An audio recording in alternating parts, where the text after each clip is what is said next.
Mary J. Blige. What the hell?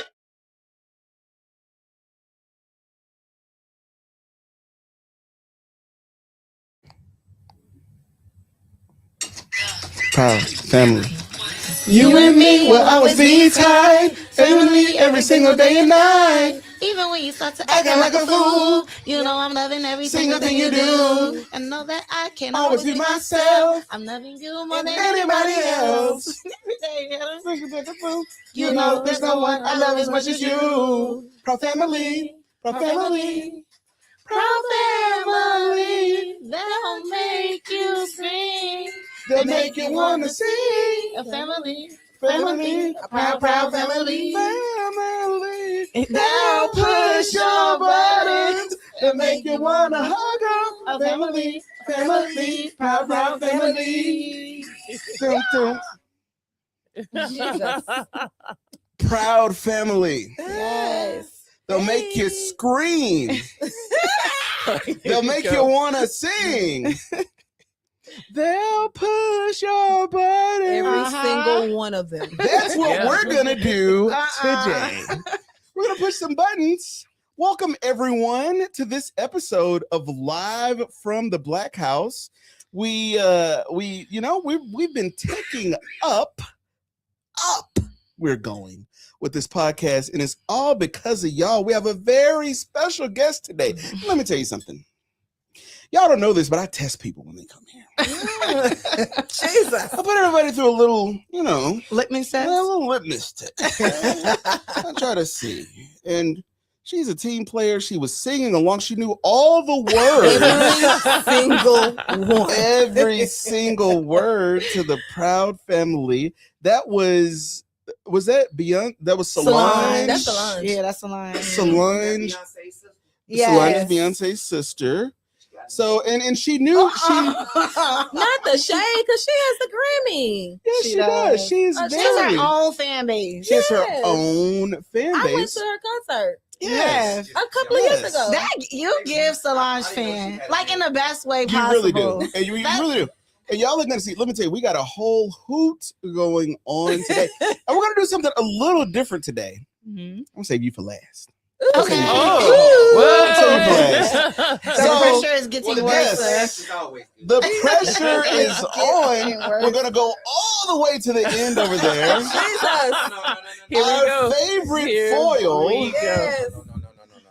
the one, No speaking the English. only, No, but the one, the only. You can put it over there, Quincy. We're gonna introduce this side. We have Antonio Maldonado. Bitty bitty mama. I knew he was gonna do that. Yes, precinct chair 134. 34 Yes, Garden Villas. Precinct chair. He's an elected official. I'm gonna tell you something. They have these events, and they're like, if there are any elected officials in the room, Oh God, you love go and sign in on a different thing, and he will do it. He As will he do should. it. Yes, I he pissed should. off Sheila Jackson Lee. I don't know. Oh, What did you do? A long story short, we were at an event, Cecil Community College, Black History Month. All the elected officials were there. I was the first one on the list. I was there before Sheila. So I was number one. She was number two. Sheila did not like that. They Oh, said my name God. first before hers. And if looks could kill, Sheila would have been on death row. Wow. And I do it everywhere I go. When they ask for elected officials, You I'm gotta a do damn it. precinct chair. I'm You an gotta elected do it. official. Yeah, you are. The people in my hood voted for me to be on the Yes. ballot. Yes. Mhm. And Yes. you mobilize on the ground. Yep, I Yes, sure did. absolutely. And if anyone is interested in running for a precinct chair in Garden Villas 134, let me know. Reach out. You trying to get somebody cut, killed, murdered, and buried. We'll see what we can do. And next to Antonio Maldonado, okay, if you have seen any of the pictures with the James Tellerico thing from Did I go viral for that? from the event they had over the Kingdom Building Center, there was one chocolate face wearing a vest at that event. Shade. And that chocolate face, let me tell you, she smells like cocoa butter in heaven. What did we say it was called? Brown. Give those people a shout out. Give them a shout out because they smell Wait, good. I ain't gotta put the bottle in front of me. Oh, I just God. forgot again. It's a black old comic. Brown Like brown baby brown sugar. sugar. Brown Brown baby sugar. Brown sugar baby. Brown sugar Brown baby. sugar baby. Yeah. Y'all, the one and only Ada Wicks. Welcome to the Black House. Hey. And thank you for your service. Okay. I mean, no, really. Let me tell you something. You holding it down, so we appreciate that. Yeah. Yes. And next to her, former congressional candidate, the current co-chair of the Houston Progressive Caucus, Yes, that's a lot of work. the one and only Carisha, please. Hey. Carisha Rogers. What's up? And to my right, Yes. Somebody Your hit the left. carpet. Right hand of the throne. let me tell you something. There's a certain State Board of Education member, and she brought me a nice State Board of Education thing. Ooh, look For my at the, service. Look at It's gonna go on the wall. Yes. But during the elections, she did this. Her card pushers. Stacey Childs, public schools for the kids. Yeah. Right? I loved it. She had some of the most enthusiastic. Yes. And so it's bittersweet because she won her race and she will be walking the halls of the Texas Capitol. She's in here, y'all can't see her, but she's over there. The one and only Stacey Childs, who had to step down, obviously, from her seat at the State Board of Education. Let me tell you something. I never paid attention to none of the meetings. But Stacey Childs had a way of like saying what needed to be said, to being our voice in that cold room. Did y'all see the Confederate flag? Yes. And then to hear the way that they just kind of like, well, hey, and she always, she was an educator before. She educated us at the State Board of Education, and she is endorsing the woman to my right, your left, State Board of Education position 4. Yes. There will be, okay, before we go to her, there will be, okay, a precinct chair vote to decide who will replace Stacey Childs on the ballot, right? And that person will win because right. Replace on the ballot. Replace on the ballot. Can't nobody, right? So, right, precincts. Are you in the district? And I am in Stacey. And are you voting for? You're supporting somebody else. Actually, you texted me, and we gonna. I'm not supporting somebody else. But you haven't earned. She's. But I choose not to reveal who I vote for. That is. Right, come on, Okay. You gotta come up with the prize. Y'all always accusing me of being Republican. Y'all always accusing me of being a moderate Democrat. That is my moderate answer. Okay. I will say this. It's looking very good for this beautiful lady right here. It is. Yeah. It is. I don't want to offend any other candidates that are in her race. There you go. Because There you I go. don't know all of the candidates. I've only No. spoken to 3. The real answer is he wants the $200 to push cards with somebody else. So just tell him you pay the $200. Bastard. He'll push the cards. Just give him the $200 and he'll push the cards. Yes, it's $200. It's $200. Jesus. First of all, don't insult me. $200? No, For sir. the day, they charge him more than that now? No. What is it, $250? No. What is it? What, to pass out push cards? Yes. I charge $20 an hour. And how many hours are there in a day? 12 on election day. And what is 20 times 12? 240. Yes, we need to worry I about need a Texas calculator. education. Anyway. Right? Because that was some Anyway. mental math. I only got $50. You only got $50. Well, but you gotta look at it. Let me tell you. And let me tell you. Because here's the thing. Let me tell you, in the olden days, you really want, I would prefer to have an enthusiastic volunteer who really cares than somebody who I'm paying who gonna be sitting there arms folded under the tent. You better speak right. Right? Because they're gonna have to, hey, you've said enough. Your word count, 5-minute warning. No, sir. 5-minute thing. No, for, Hey, sir. for something to get serious, I push cards myself. That was a direct And jab I've at had to me. break up fights between some of I them. do too. my It's job been a very well. Yeah. Yeah, it does. It gets very, and I will say this too to the card pushers. You have a group that like to sit under the tent, right? Yeah. That's true. And I'm gonna start a new series. Y'all see me out on the street. I'm doing it. I'm gonna Under call the it tent. Under the Tent. Under the tent, under the tent, under the tent, under the tent. People be smiling, roses are white under the tent. You got them people confused with Kay Shepherd. She like to sit under the tent. Uh-uh. See, now you- okay. Listen, let with the the record caucus. show. Okay. Let the record show. I Have not said enough. did not say anything about Kay Shepherd Mm. on the thing. Okay, but Yes, can we get I was to the gonna say, interview? I was gonna say, very excited gonna clip that part. because I was gonna say I was very excited to see she came out with a real campaign. Yes, Okay, she's got Brandon. She's got T-shirts. she does. She did a podcast interview with a little sign up there, Yes, she did. and I it looks started following her. nice. When I met her, I started following her. It didn't look like Immediately. nothing that somebody made in Canva.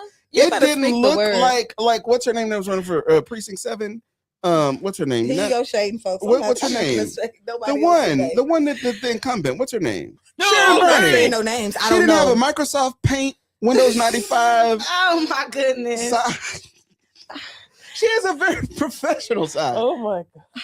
I don't want to be a part of this shade. Why you think I You just didn't know shifted my he head had away, seen- man? No, I Now, didn't y'all know. know. Let me tell y'all. These are Miss not Bernie, the clips that make it to I Instagram. love Yeah. me some Sharon Bernie, but those signs. Now you know that's my You're fault. so evil.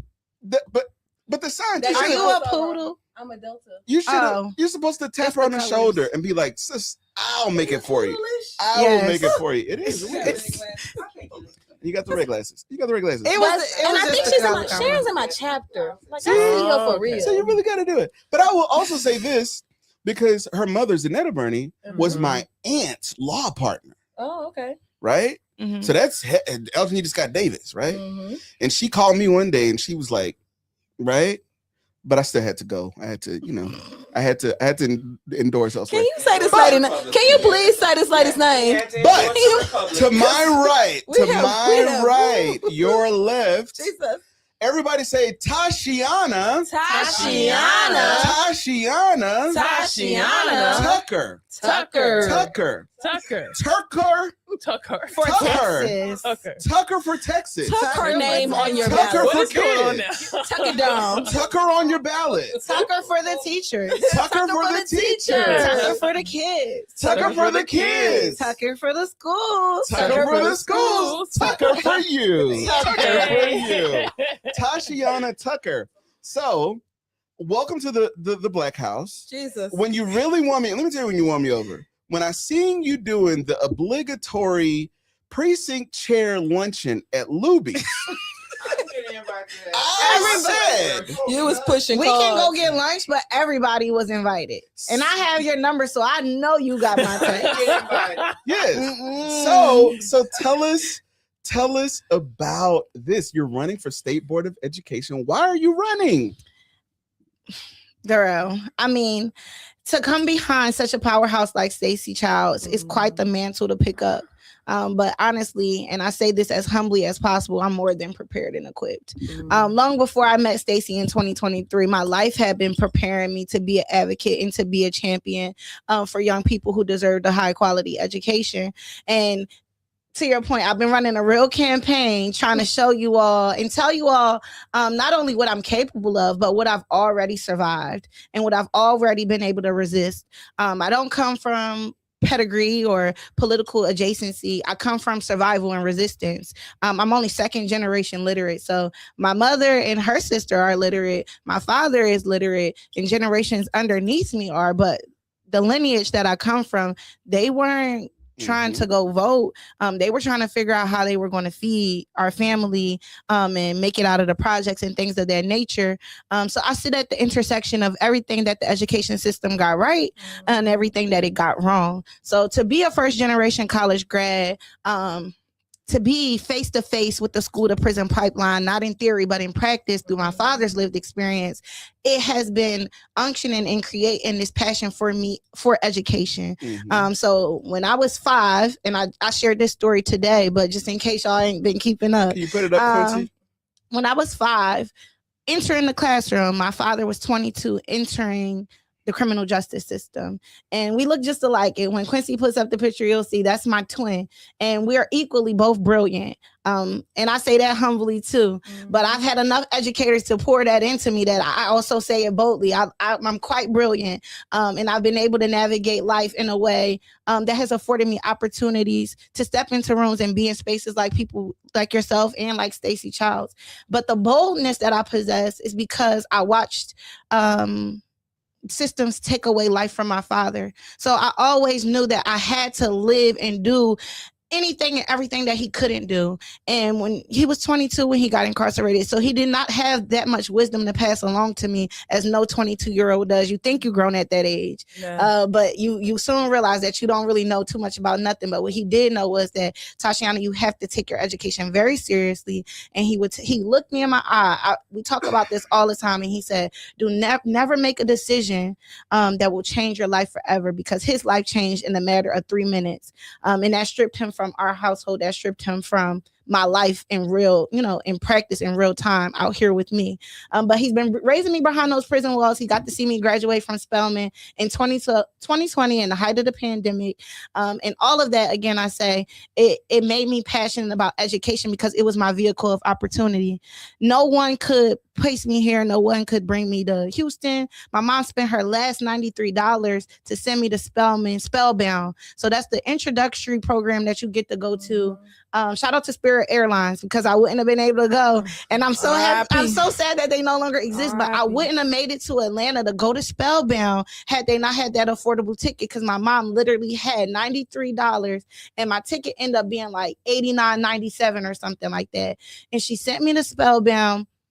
And from there, I said, whatever opportunity I can, I'm going to reach for it. And my educators, they rallied behind me and they said, "Tashiana, we know what you come from. We know what you're surviving. We know what you're resisting, but you're more than capable. You're more than prepared." And I just always knew that I was going to dedicate my life to education because of that. Because I know that without it, I wouldn't have had any means of upward mobility, right? I wouldn't have went to school. I wouldn't be a first-time homeowner and all of these different things, because I just did not see that in my life. And when you don't have examples of that, it's hard to dream outside of what you're proximate to. So I'm just blessed to know and blessed to be able to say that when the system can get it right by chance, it really produces a lot of greatness. But for me, I'm running because it shouldn't be by chance, and I shouldn't feel like an anomaly. I should be a part of creating a system that gives every child that opportunity without somebody knowing how to cheat it or navigate it. So that's my why. That's why I'm here. Baby, somebody bring the tissue. Let me tell you. Is it Saturday to be doing it? Yes, Saturday, August 15th. Let me tell you something. What we got to do? To the rest of the people who get nominated, that's what you up against. I want y'all to see the way I'm coming. She just dropped the mic. That is the way you do an intro. The podium. And that's the way you do that. So, that's right. And I hope you go first. Do y'all pull cards? I don't know. I hope you go first. Text me when I'm coming. Because whoever has to come behind you on Saturday is going to be like, damn, here she go. They gotta pull Sheila up out the. You can't do that. I'm in tears. Yeah, that's what I'm saying. From what I'm hearing, it's going to be virtual. And so, it's virtual. I'm so sick of y'all in this virtual. Chairwoman Gibson. Damn. Yes, I know. Oh. Okay, I was about to say. That makes sense. Yeah, exactly. That makes sense. Because I like to, I don't know about y'all. I like to sit in the back. I like to be over to the side. I don't like that it's virtual. It needs to be in person, because that last virtual was no bueno. Yeah. No bueno. No bueno. So back to Tashiana. Tell us your origin story. So like you grow up, you go to public school? Yep, I go to public school K through 8. Okay. And I'm actually happy that you're asking this question, because this is the biggest contention point so I've heard that people have with me. They believe that I have this allegiance to charter schools or this allegiance to private education. I want to name that is completely incorrect. But I would also like to shed light on my experience. So I go to public school K through 8. K through 8, because of the situation with my father, I actually moved outside Philadelphia born, Houston made. Okay, Philadelphia born, Houston made. So I live in South Philadelphia, and then I'm displaced to a suburb due to the nature of the situation with my dad. So at that, it's not as suburban as it is now, not at all. But at that time, I'm going to school with a lot of kids like that just don't look like me, right? And you know, my mom, she's 16, she's young, or maybe at this time she's more like 21. So she's like, okay, well, maybe this is, you know, a better education. But I deal with a lot of adversity there. But very quickly, I'm not ignored because I'm very talented academically. I could pass the test. I could do the things. So my teachers are like, okay, we're going to get you tested. You're a GT. And I start to get bussed from that school to a school across town for intervention program. And again, I always was very inquisitive because of my father's situation. I had to be wise very early. So I would ask my mom, like, why my friends go to school here and I'm smart, but they smart too. Why are they not coming with me? And she was just, you know, in the best way that she could, just try to explain that. So nevertheless, I'm K through 8th. I'm a public school educated child. And then comes time for high school. And this is for parents out there. I'm a parent myself, and my daughter's going to 9th grade right now. And she has been my bestie all the way, like, up until now. It's very hard. Well, she's still my bestie, but she's coming into her own. Yeah, so if my mom thought that I was going through anything before that, at high school, we're at the climax of it. And she's kind of like, yeah, you're not going to thrive at a place with 3,000 students. You're not going to thrive there. You're smart, but I know you, and you going through a lot. You battling a lot. I need you to be in a smaller environment. So I go to a public charter school in Philadelphia known as Mastery. It's a charter school network. Not big like a KIPP or IDEA, which I detest them. That's another conversation. But it's a charter school network. Not like that. And I've taught there, but we'll get there. I go to a charter school network, Mastery. And they're known for like college readiness and all the things. And she's like, this is what you need. You need somebody that's going to get you over the hump, because I don't have the skills for that, or I don't have the capacity or all the knowledge, the wherewithal. So she sends me there, and I meet 4 educators, and they're my surrogate moms to this day. I love them. I'm 28 years old. I could call any one of them right now and they'll do anything for me.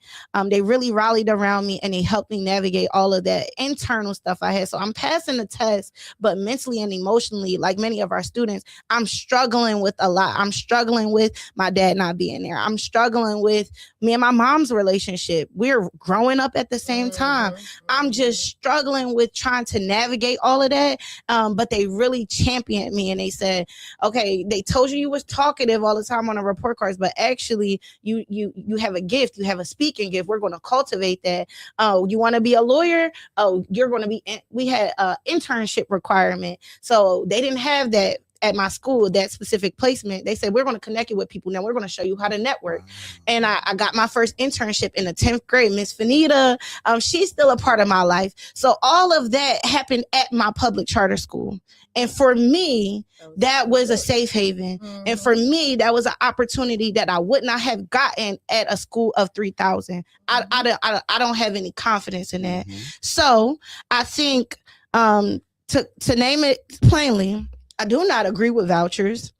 And I've talked about this with Stacey a lot, but vouchers are not new, right? So when Brown versus Board of Education was passed 2 years later, Texas instituted a tuition voucher, and that was their medium to segregate schools. So why do we think that was going to be any different now? And now the data is showing 75% of people that receive vouchers, this program that just rolled out, already went to private schools. So we just giving them a kickoff, a cutback for an education that they already had access to. So I don't believe in vouchers at all. However, not only am I a product of a charter school done well, I'll add, I teach at a charter school that's doing great things, Beatrice Mays Institute, and it was founded in 1966 by Miss Beatrice Mays, and she still comes to our school and still teaches kids to this day. She was 22 years old when she founded that school, and it's been educating kids in Third Ward off Calhoun Griggs right off of Calhoun and Griggs in Dixie. And I'm right down the street. you right down the street. So My nephew went there. it's been educating kids for 60 years come October. Do I think that they have a right to exist because they've been a safe haven for people in my community? Absolutely. Absolutely. But the bigger conversation for me is that as the formula currently stands, Come on with the formula. when we're talking Talk about about it. funding, right? That's a formula that's created in the state legislature, not the SBOE. So people are going to rely on y'all being ignorant and throw buzzwords at y'all and make promises about things that they don't have control over. That's right. Can they have influence? Sure, but not when they can't speak to it with policy The acumen, existence. right? So that formula is Give doing me our the zone, kids a y'all. disservice, right? They're saying we'll give you the dollars based off of how they show up. Not that they're there, not that they're accounted for, not that they're in the school and you're serving them and you're working to meet the needs of their family. But if they show up to school, then we'll give you some money, right? Or recapturing all of these things. That's a formula that I prayerfully and the SBOE won't have any control over. But what I will have control over is what's put in front of our kids. And might I add that there's 15 SBOE members. Only 5 of them are Democratic, 10 are Republican. Only 4 have ever worked in a school ever in life. You better talk about Only it. 1 is currently still in a In school. Shout school. out to Dr. Tiffany Clark because she's doing very necessary work as a counselor. Schools can't exist without counselors. If they're not in compliance, we got to close the doors. So thank you for that work, Dr. Tiffany Clark. But there's no voice, and even in this race, there's no one. Maybe let me not say that. There's no one currently at the State Board of Education that knows what kids are experiencing in the class today. now. Oh, yeah. Come on here. 100%. Today and Give me the Zoom COVID link. COVID has completely Tracy, shifted. this your sorrow. the Give way- me the Zoom link now. It's Kindle, right? Okay. Okay. It has Today. completely shifted the way our kids are learning and experiencing education. And we talked about this. These kids don't know their place in the educational system because not only are they up against the societal and the political schemes, but we're in the rise of the digital age and the data centers. And what we used to be expected to do, push out a 5-page paper And the blue book. and have those wheels turning, they can put it in the laptop and it's going to spit it out and no critical thinking. But do you think that they are not regulating it at private schools? At private schools, they're still encouraging their kids to be critical thinkers, and they are having parameters so that is not lost. Because is it W.E.B. Du Bois Talented 10? Okay, Talented 10th, right? They want that to remain with them. They don't want us to be a part of that. So they're letting our schools fail. They're letting our schools exist without certain regulations and parameters so that our students don't know how to think, create, innovate, ideate, that they only know how to work. Yeah, They only know how to They only work. want workers. Absolutely. So they're trying to eliminate us and stop us from doing what we do best, which is create. Right, we are the innovators, right? Yes. I talked about this with politics with Penn, and we talked about dress attire and that mandate, and like how some of it's Eurocentric with the suits. I said, but they wore suits and we did dandyism. They didn't do suits like us. They don't do anything like us. So they have to put everything that they can in ensuring that we don't even get the opportunity to learn that, let alone continue to expand upon that. Yes. So no to vouchers. Yes to charters when they're done well, no to conglomerates, and no to formulas that disenfranchise our students. No to policy passed down by the state legislator that disenfranchise our students. No to the lack of policy and lack of mandate by Mr. Mike Morath that allows things to exist on and on without checking back in and checking in with the community and building schools next to schools and having the same scores. No to all of that. But I'm never going to say no to an opportunity that a family might need to service their kids and a need that's not being met. Right? We cannot, and my superintendent tells me this all the time. He said, and he's the son of the founder, Miss Beatrice Mays, Mr. Christopher Mays. I've learned so much from him, and I've been able to glean from his example. He said, I'm not trying to educate every kid in Texas. I don't think that that's my role. But my father and my mother, they built this school right here off Calhoun, Griggs, and Dixie, and I want it to remain so that if by chance a family needs an option that will better serve their students, that have the same values of what what this school has been known for 60 years, that they know our doors are open and available. And to me, that's why a charter should or could exist. It's an ecosystem. Can it be healthier? Yes, but that's why we need to put the pressure on the Texas legislature, because SBOE only has 4 functions. And I plan to uphold them well. And I plan to, one of those functions is approving and denying new charter schools. I plan to be in collaboration with the communities that they want to enter, right? I'm not saying Child on another, that's another story, but not Stacey Childs, but child.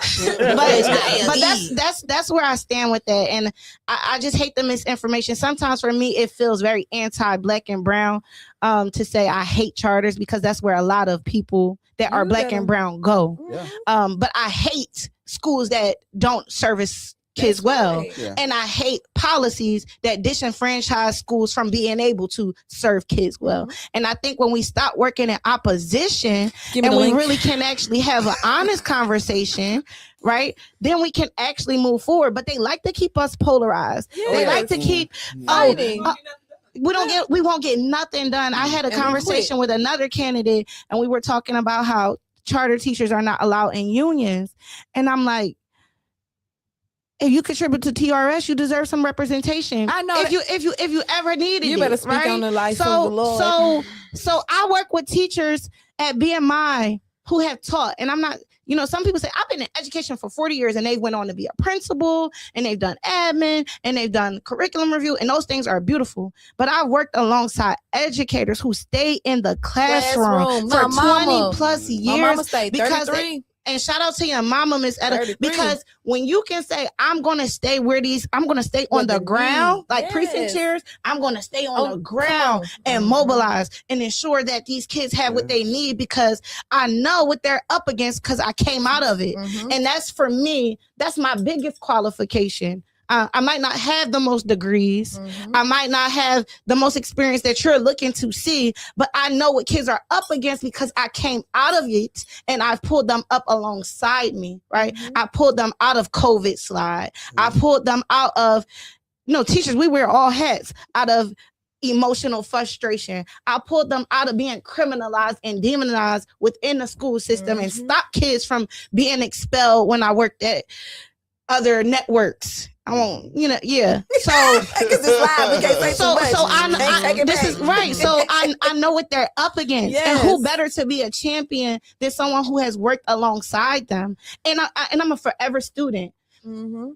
I plan to acquire more degrees. I'm only 28, so I plan to go back to school and continue to further my education because I'm a forever student. But what the SBOE needs is a voice that knows what these kids are enduring, and needs someone who's humble enough to know that I'm not an expert at everything, but I am passionate, and I will submit myself to learning and fighting and continuing to work whichever way that I need to do inside the scope and outside the scope. People don't give Stacey enough of her flowers. Her online advocacy is important, but little do people know that when she got that bill passed, Rider 38, for $3.5 million for the lowest performing 5 charter schools, that's not in the scope of the SBOE. No, that's right. She sacrificed her time and went into the Texas Capitol before she had this seat and said, this is what these kids need.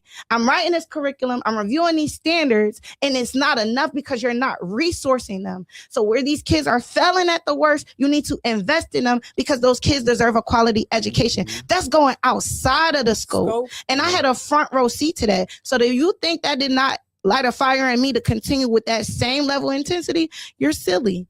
And you're underestimating me. And I've been underestimated since I came out the womb. My mom told me that. She said, I'm so proud of you for running. And my mom is only like 45. Again, she had me at 16. I know. She had me at 16. Y'all gotta do the math. You gotta do the math. She had me at 16. She said, you were born in distress. Well, she older than me.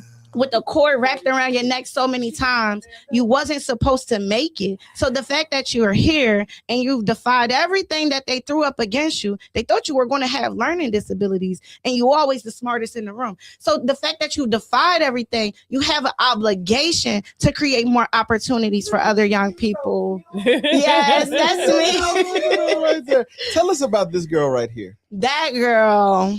That's 5. That's 5-year-old Tashiana that just had her whole life turned around. So again, this is when my dad went into serve his life sentence. He's still serving life because in Philadelphia it's life without Wait, parole. whoa!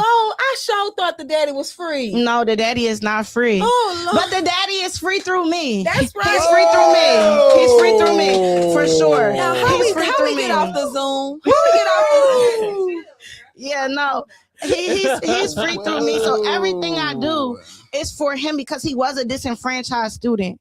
And again, people talk about a lot of issues that systemically as a theory, but I'm telling you, I've lived it, right? And I've survived it. So when I'm talking about it, it's not from a place of distance. It's extremely proximate to me, right? I read some things to my grandma sometimes, and she's the sweetest person in the world. Grandma, please forgive me. I'm not telling these people your business, but I have to read some things to my grandma sometimes, right? And I have to explain those things to her sometimes.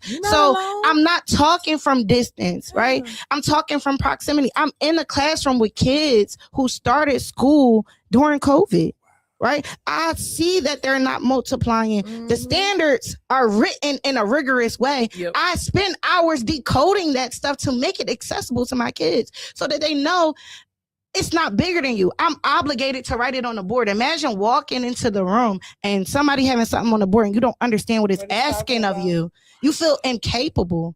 Why is that the system that we're subjecting our students to? Because they said put it on the board. Because they said put it on the board. You know, to your point about the whole charter school thing, and I used to be one of the folks.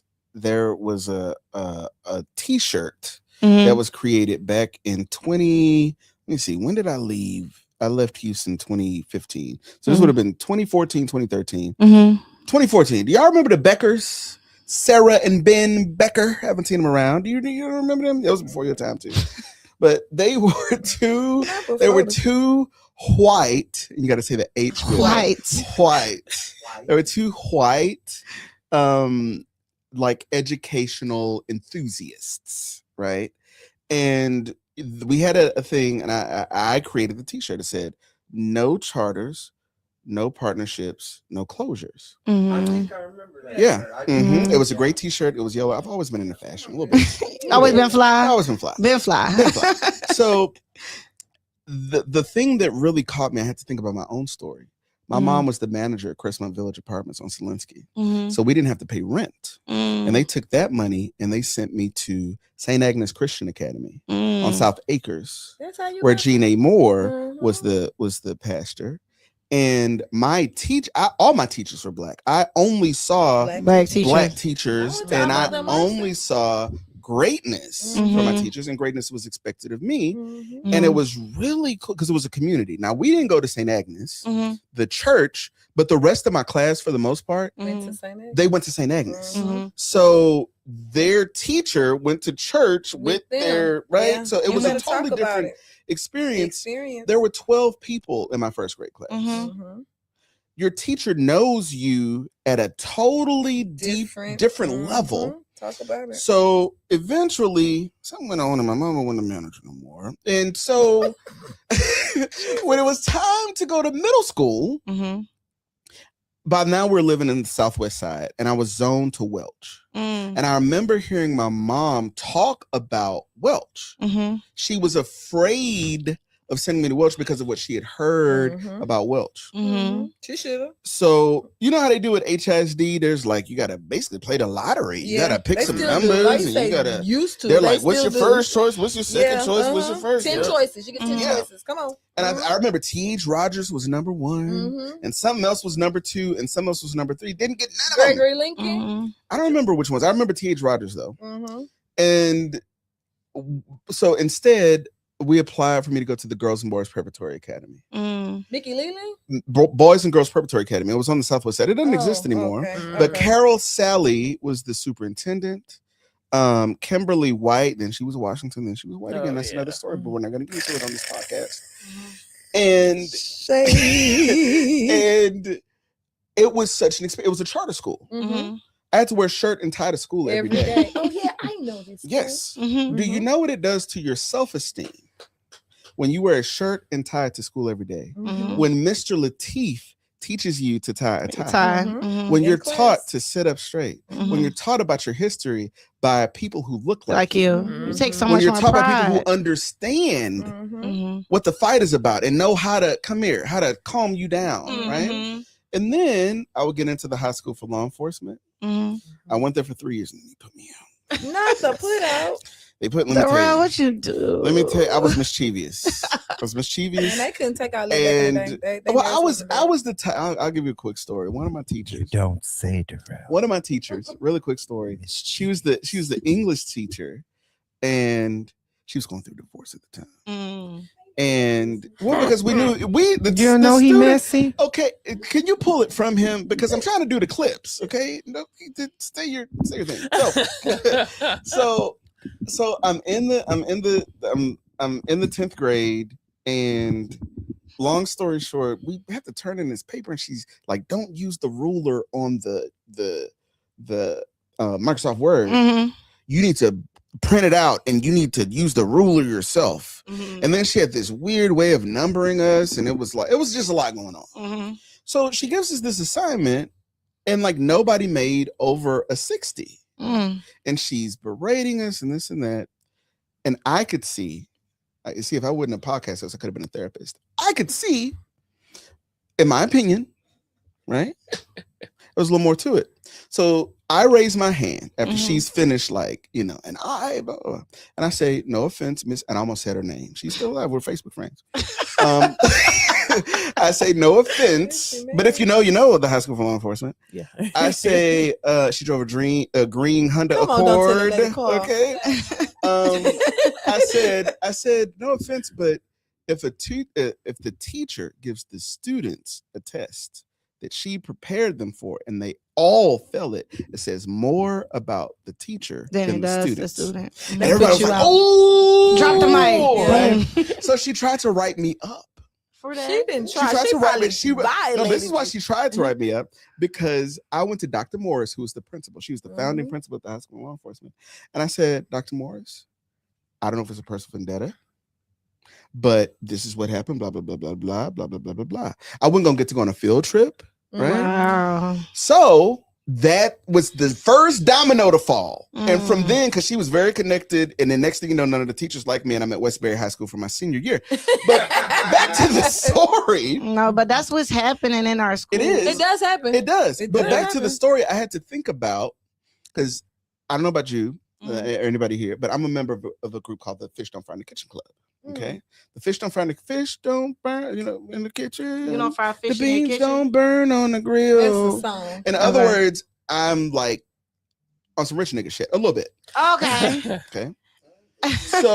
So if there was a Darrell Jr. and there's no plans, none. So I tip my head. No. Right. I can see why though. But yeah, I can see why Yes. people don't procreate. yes, because this world. But for those of you that do. Yeah. But anyway, if Darrell Jr. was here, he would probably go to what they call it, the one with starts with an A, the one, one of them, Kincaid, one of them. Oh. No, the Ari school or some shit like that. The Audi school, AWTY, right? Or St. John's. AWTY. St. John's, where they send it, Oh, or Amani or something. like that. but you're fortunate enough to Fish don't fry in the provide kitchen. But right? But looking back at 5th grade Darrell, Yeah, right? me either. that. Mhm. What, you never heard of what? The Audi. Fish and Fire in the Kitchen Club. Fish don't fry. You've been on here. It But I comes don't from the remember. Jeffersons. We No, know I remember the that. song, Yeah, but you not didn't the maybe call it terminology that? Yeah. being used He for said a that Okay, he we're gonna was get a it. little bit. We're gonna get it put Just on a a. little bit. We're gonna get it. Oh, y'all didn't know he bougie? I knew that. So That's I his said bougie all way of that. saying he bougie. Yeah. So I say all that to say I was thinking from a privileged perspective. Mhm. I had to think back to my mother, 5th grade. He's going to the 6th. What options exist for my Yes. child? Yeah. Absolutely. And we really got to start looking at what is the enthusiasm Mm-hmm. and what is the interest behind some of the other stuff, right? Because sometimes for some people, it's the fact that these are the more charter schools there are, the fewer members I can have in my organization. Mhm. The fewer members I have in my organization, the less likely it is for me to be able to pay my salary. Mhm. the less likely I'm likely to have the political funding to give to my friends. Mm. So sometimes the thing is not the thing. The Right. thing is something Something else. else. Yes, Yeah. And that's Darrell true. said that. Yeah. Not Tashiana. Yeah, that's right. Not Carissa, not Stacy, Yeah, not yeah. Ada, Mhm. not, you know. Yeah. Yeah. I'm But just, when you really start peeling back the layers Layers. of things, Mhm. you start to understand that there are different interests, why those interests are. And it's Mhm. very important in a band that the tuba knows when to play down And so that we Mhm. can hear the flutes and the Clarinet. clarinets. The For woodwind sure. section. And I played the clarinet. Really? I played the clarinet and I played the violin at my public school. There you And we don't go. have enough programs like that because learning how to play an instrument taught me so much discipline. math. Yes. And there's a displacement of resources for those opportunities as well. But to your point, the main thing is not always what's at the forefront. Mhm. But it's hard for me to have conversations from that lens because my heart is always with the kids, right? Yes. I'm almost 7 years in education, 5 in the classroom, 2 in a more administrative style role. But I went back into the classroom last year because a teacher went on maternity leave and she never came back. They said, Tucker, you're great at math. You know, we don't want our kids to lose anything. My school is very big on high quality instruction we serve 99% Black kids, right? Can I get a tour? Yes, yeah, anytime, yeah. anytime. Come see the amazing things that they do. Yeah. And come see my educators that have been there for 30 years teaching. Come see it because there's other rhetoric Most of going the time, around. the longevity is in the charter schools. Well, I won't say that, but I'll say that at that school, people have been teaching 20 plus years. But I say that to say that my heart is always with kids. So whatever kids needs, I'm willing to do. So when they said come teach for 6 weeks, I'm like, cool, babe. I'm gonna get them wherever they need to be. I'm gonna catch the summer slide. I started day 1 with them. She never came back. I went from day 1 to the end with my 187, kids 172. because it was important to me that they knew I'm not going to give up on you. And now whatever circumstances stopped her from coming back, I'm not going to leave you. And I always tell my students, people have decided that if you take this test and you don't pass, they're writing a story about you. Come on. Right? They're saying they're not going to be capable. We might need to build a jail for this one. We might need to build a work plant for this one. They're deciding things about you. But I know you. Mhm. I know what you're capable Capable of. of. And we Yes. have to show them differently. And it sucks to have those conversations with them because it's always rigged, right? The STAR test, the scale of passing is always decided after the fact. Yeah. Scores are always better when it's an election year, but still I want them to know that that pride that you talk about that come Yes. from the ties, we got the Yes. ties too, but you also gonna have pride in what you put on this There you paper go. because I'm showing that Every you single can do hard things. Mhm. You might not remember y equals mx plus b, right? You might Mhm. not remember that. You might not remember the slope intercept formula. You might not remember Mhm. none of that, but you're going to remember that in this class, if it was hard, I empowered you to know that you can do hard things. Mm. And for me, that's what the education system needs to be, because if you can just get a child to see that, okay, I might got to take this in steps, I can chunk this and I can make it to the end, that translates to life. Yes. Yeah. But right now we telling them it's all or nothing. You either a failure or you're successful. You're either a winner or a loser. And Mhm. I just don't like it. So I hate the charter conversation only because I know so many kids that look like me are there, and I know that their parents decided for them to be there, and I know that this system was created and it's not working out right, Yes. like how most systems in our Yes. society. So we need to do some work on that end. But I don't believe in kids being displaced because look at what happened in HISD when they're displacing all of these kids that have IEPs. One of my friends who actually shot my campaign video, her son is autistic, and I was telling her, we was just talking at the end, and she was What's like, her name? I can't say that. Okay. I don't even know I'm supposed to share that. And forgive me, but she was like, oh no, he can't. I had to put him in this school that's closer because they wanted to send him somewhere else because they're saying they don't provide autistic services at our neighborhood campus anymore. Right. So why aren't we talking about that, right? But Why- look at what happened in that situation. My son went to Carnegie. last year, right? Vanguard. Carnegie Vanguard. Mhm. That's the cream of the crop, right? Yeah. Right.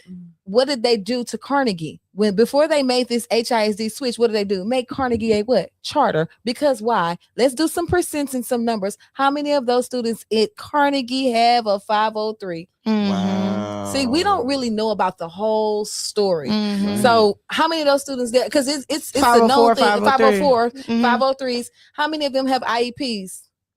60% of the classroom. And so what then does that do? So they are now a charter. And so their superintendent is the principal now or something like that. I don't know. I need to go back and look in the group chat. They ain't kicked me out yet. Wait. Carnegie, Energy, all of the good schools in HISD are not a part of that program. They are now charter schools. So Mhm. they get to run their own rules. Yeah, didn't know that part. For former magnets are now chartered? Yes. So Well, like it's only a certain list. Yes. It's only a Mhm. certain list. Okay. So for a fact, Carnegie's on there, Energy's on there. Go look it up. It's public information. So before they made that switch, they knew exactly what they were doing. Everything is a calculated move. Because Mhm. why aren't those Carnegie kids going over there being bussed? Mhm. They don't have the resources on the net. No, they Mhm. then became charters within HISD. Mhm. That's the Okay, that's see, now the I cat need out a of the whole because Yeah, then like go- charters within HISD. Yes, Because Right, charter- that's a charter you can- Baylor College of Medicine, Baylor, Ryan. that's what my Mhm. son went before. I he went to Carnegie. Ryan Middle School Yeah. before it got turned Before it into Baylor. got turned into Mhm. that.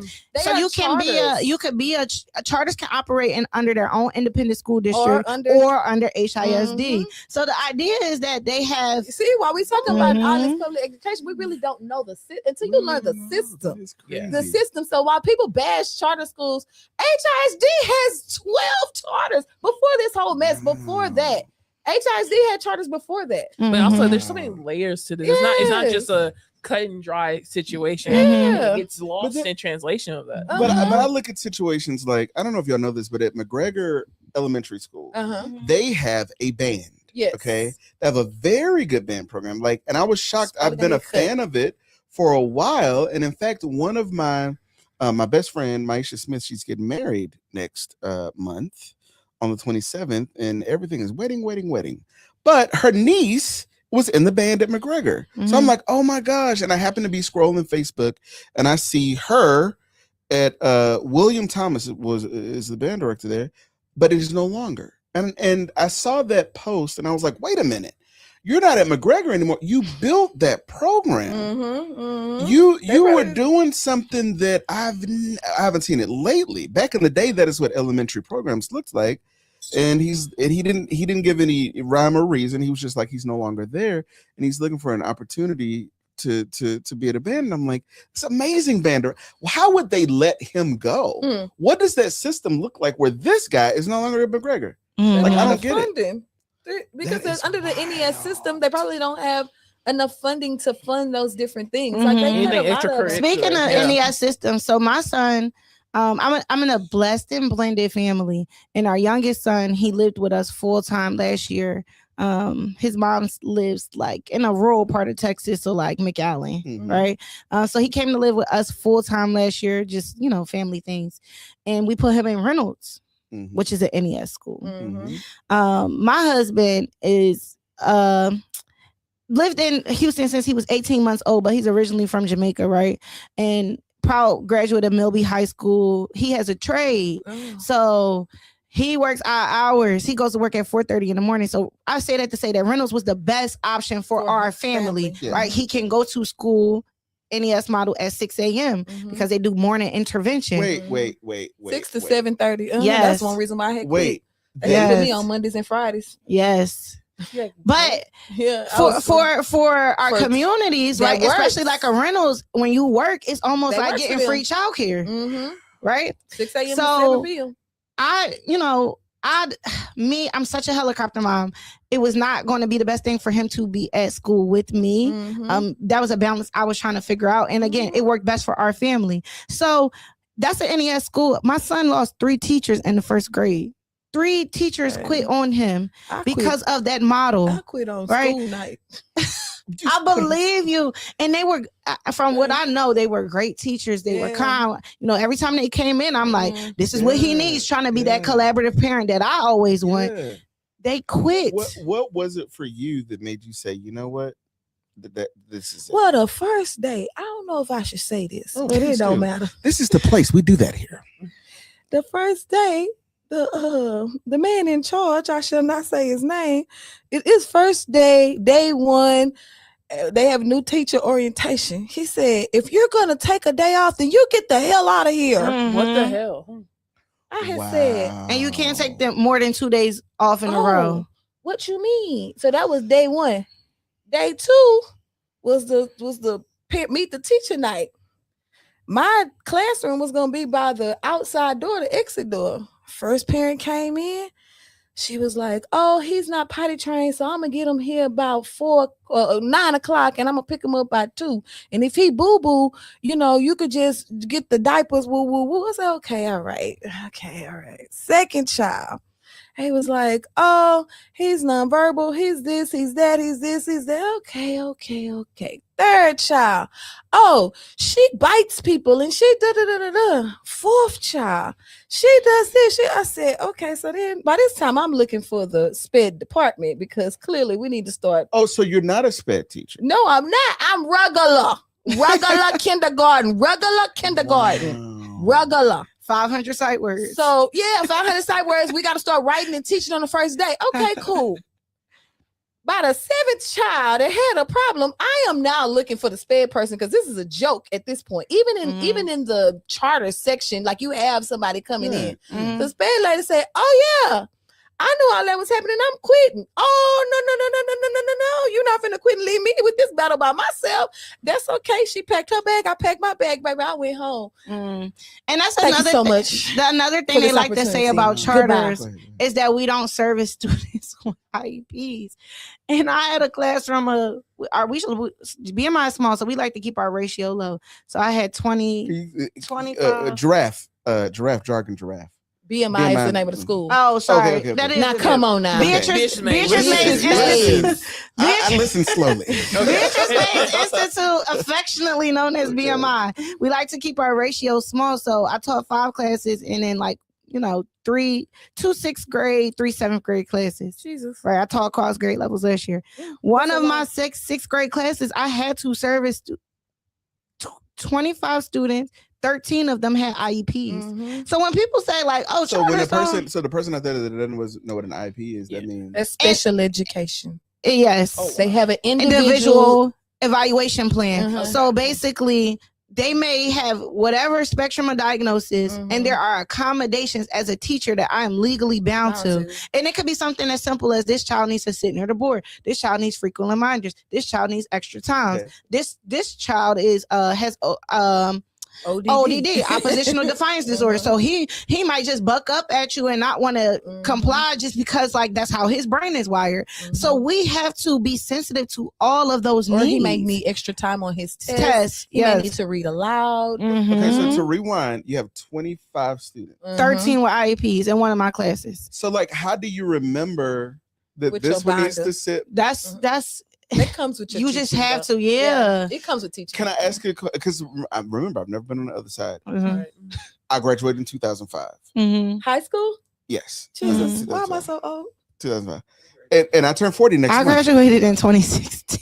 Oh I my graduated in God. 2012. Yeah. I graduated in 2001. That's Well, not. you were a I senior. win 1998. You said you were I a was senior. born You were a senior when I was in coming in. Yeah, But- okay. But the question that I have is, I don't remember. Was it that I just didn't see it? No, Did you're this not. Exist? Mm-mm. It No. existed, but it was not. We historically in our community specifically, we're often underdiagnosed. So if you'll be on Threads or TikTok or whatever, there's a lot of grown adults that are like, Say oh, yes. I have ADHD. This is why I can't do X, Y, and Z. So we just did not have the amount of resources or the knowledge pushed at the forefront as much in our public schools. Now in private schools, they was getting those tests and those accommodations, but in our public school system, there was a large gap in diagnosticians. Mm-hmm. And I know an excellent diagnostician. She's been doing this for I don't know how long, Miss Gilbert, years, over 20 years. She's our diagnostician, and she has said, like, it's not that there's the increase, it's just that there's an It's being urgency diagnosed. and people were not being diagnosed. Mhm. And I think there could be also an increased environmental things, the food, how we're being socialized. Kids don't play outside as much. Kids are on the There's the Gen laptops. Z stare. All like- of that. Mhm. Like I forget where, I was in front of a room somewhere and it was students. And I just noticed you don't get the I'm following along head nod like you do at church that you Right. kind of look for. But, and again, stupid question. And please, I'm treading lightly. I do not want to offend. But what happens to the child with ODD? What did you call it? Oppositional defiance disorder. So basically, we used to say he was bad. Right? Basically. So It was back in the bad. day- Did that Yeah. replace ED? No, that's Emotionally disturbed? No, that's the same thing. I mean, not the same thing. Those two are different things. It's a different thing. Yeah. That was just my Okay. question. Okay. Like, Okay. So Oh, go Go ahead. Oppositional defiant means that they have a problem with someone of authority. So they are going to defy the authority at all times. They're very oppositional. So in the black girl, it's I know she's not talking to me. That can be considered oppositional Traditional defiance. defiance. Yeah. wait. That's wait, what we wait, called wait, it back wait, in the wait, day. wait. So back in the day, that was called, oh no, you're too sassy and you're too grown. Now it So has now a it's in a title. folder. Yes. Yes. And then teachers are supposed to. Or think about a little brown boy or a little black boy who just had a lot of anger and aggression for many different things. That's considered now oppositional defiance. So when his father went to jail or seeing his father go through the incarceration system, you have to remember 20 years ago, we were seeing our dad, well, not mine, but we were seeing daddies go to jail. We Yeah. were seeing those different things. And what happened? The teacher was at the school, so the teacher knew how to control that situation. The teacher stepped in and said, I know little Johnny is going through something at home. Right. Come over here, little Johnny, and do your work in my class. Right. Now it is oppositional defiance because we have integrated our systems, our school systems, and said, oh, I can't handle him he has to sit down, he has to be quiet, he has to do all of these different things. But back in the day, I went to our Mother of Mercy. Sister Mary Francis was going to what? Pop you, and you was going to get in line and you was going to figure it out, and you didn't have no other choice. Yeah. Now the choice is oppositional defiance. You walk around with this folder, which I think is very school to system system, where you walk around with this folder, and every 10 to 15 minutes, the teacher is supposed to check if you did good, if you did bad. But if I'm having a bad day, if my mama has no food, if all of those different things are on my shoulders, if I'm 7 years old and I'm watching my 3-year-old baby and I got to stay up with her because my mama is at work at the gas station, or or let's talk about now, let's get real with it. If my mama working Amazon and she had me in the car Amazoning all day and all night so she can make an extra $1, I'm coming to school, I'm grumpy, I'm sleepy, I don't feel like being bothered. I can clock out. That the kid cannot. And that's considered oppositional defiance. So then we start walking around with these little folders, the red folders, I hate them. And they start checking, oh, he wasn't good today. He wasn't. And then what happens when somebody put a red mark on your folder? You're still mad. You're never gonna get better. I think those things are real. Well, not even I think I know. Yeah, that's because real. like I mentioned that earlier. I was the talk too much in class girl. But because I was able to thrive academically, I probably got a little bit more of a pass. And I think right now we are having a crisis where students are not thriving. 7th grade math star scores are at an all-time low, 30%. It's not but people are not thinking. Again, these kids started school, the first 2 years of school, they were in COVID. And ever since then, the world has completely shifted. They're not socialized the same.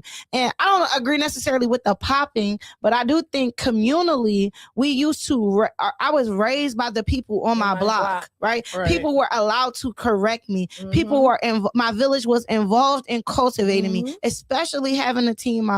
My grandma watched me. She kept me. I mentioned her story, but my grandma cleaned school. She retired from being a custodian. So education is weaved through my life differently. But I went to work with my grandma while she cleaned schools, and she kept me in the storage room, or she put me in the classroom with a teacher and etc. But like at that time, that was supported because everyone understood community, all right? And you were allowed to have the people at your church or whatever community center that you know your faith is an allegiance with. they were involved with the cultivation of the whole child. When there was a gap or a need, people were more likely to step in. But right now there's so many gaps, and we're so disconnected. We're in our house, we're working in silos, living in silos. People don't really know what you may be enduring.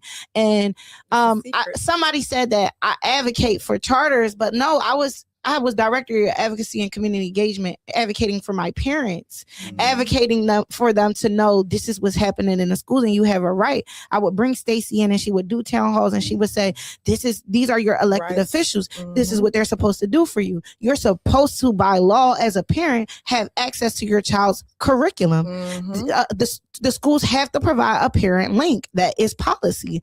So apparently like a parent link to the curriculum, so that they can have an online version of a parent textbook and know what's happening with their student is learning. What happens to, because see now, like, you've opened Pandora's box. The student who has to walk around with the folder, who has ODD, when he graduates, right?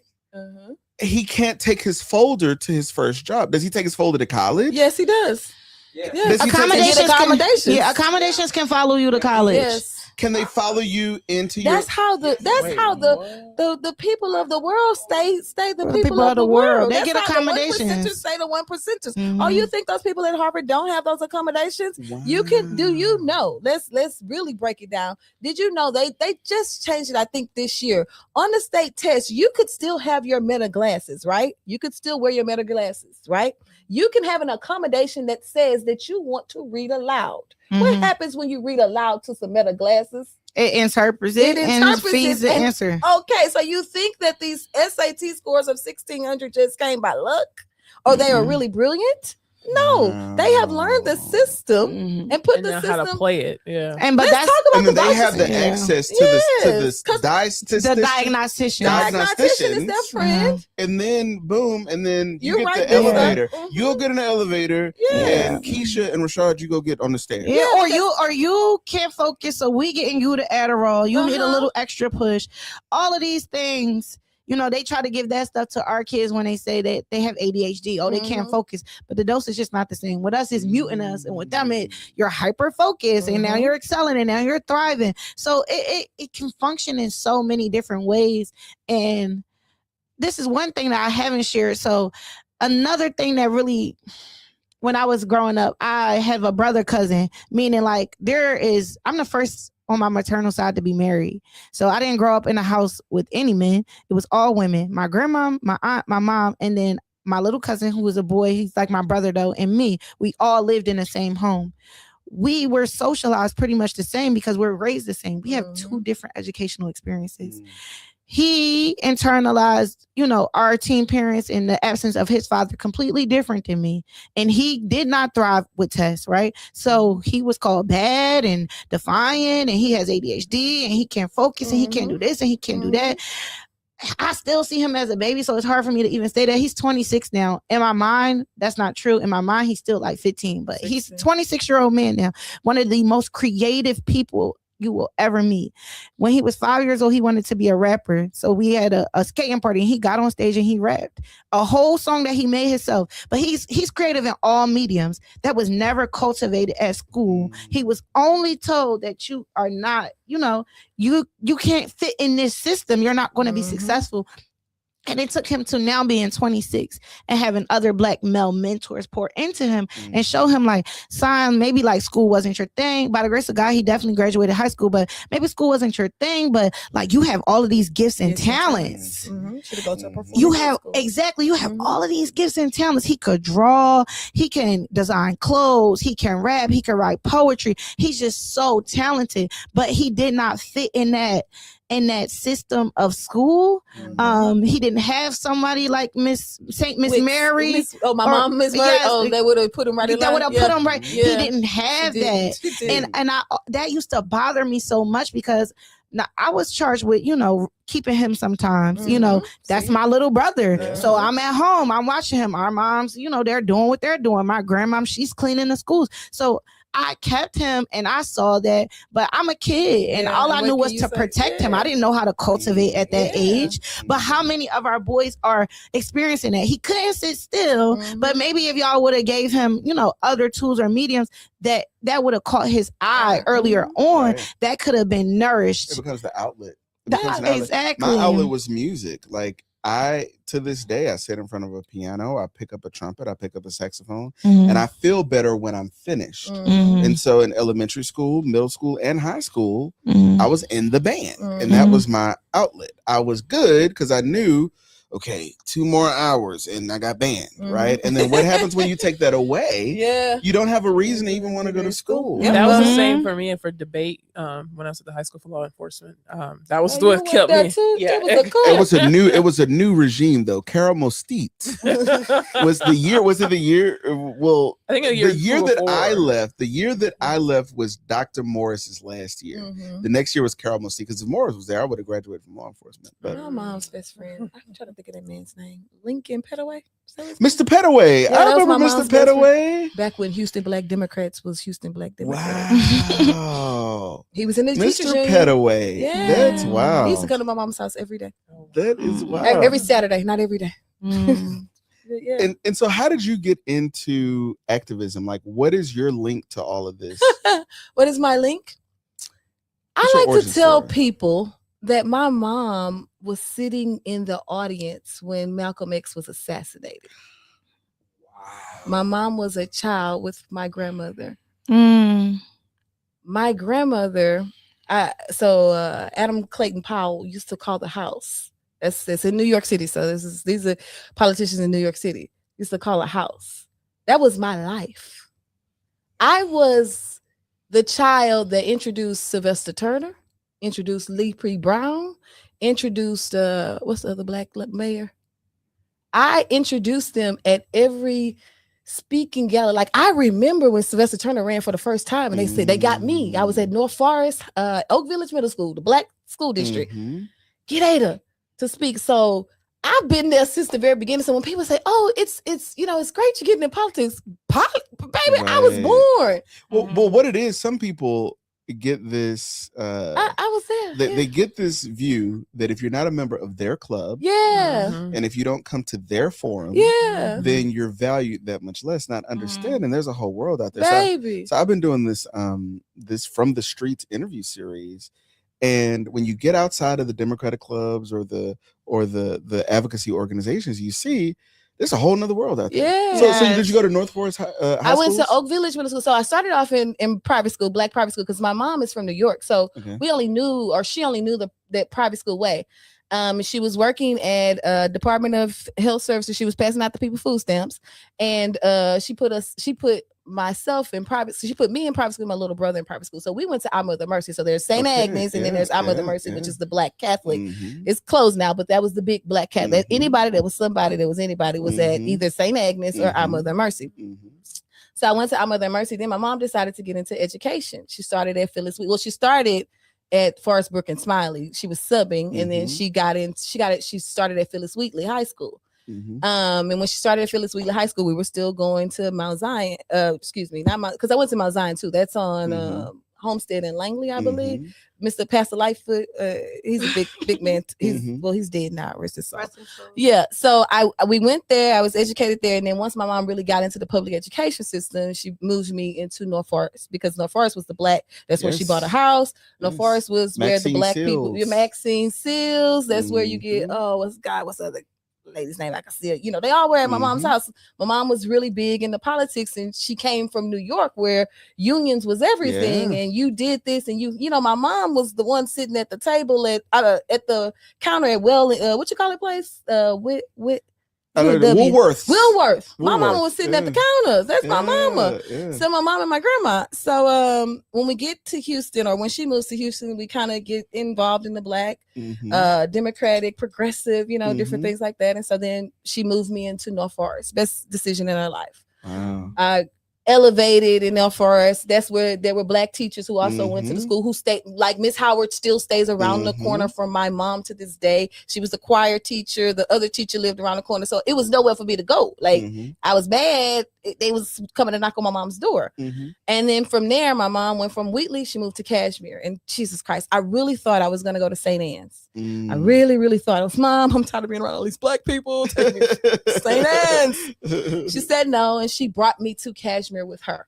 So my mom went from Phyllis Wheatley to Kashmere. So watch this. My mom has taught at every single North predominantly Black school. So my mom went for Phyllis Wheatley. She went to Kashmere. She ended her career at Booker T. And I've kind of been there. Like I was talking to Pollard, that's the councilman's name. Ed Pollard. Ed Pollard. Yeah. Maybe Mayor Pollard one day. Maybe. So that's my Morehouse brother. He don't know me, but he will. But we were talking. It was me, it was him, it was Chris, and it was Shamir. Yeah, we were all talking. And I said, I remember the first day you walked into the Black Democrat, the Houston Black Democrat meeting. Michael Harris walked you in. We was having an argument, and we were trying to end the argument before Scandal came on, because back then that Scandal. He said, "You remember that day?" I said, "Yes." I said, "I was there." So I've kind of always been around politics. Now I did take a slight break because we arguing about the same thing for the same amount of time. And so what kind of sparked me to get back into it is that I saw that the tide had changed, you know.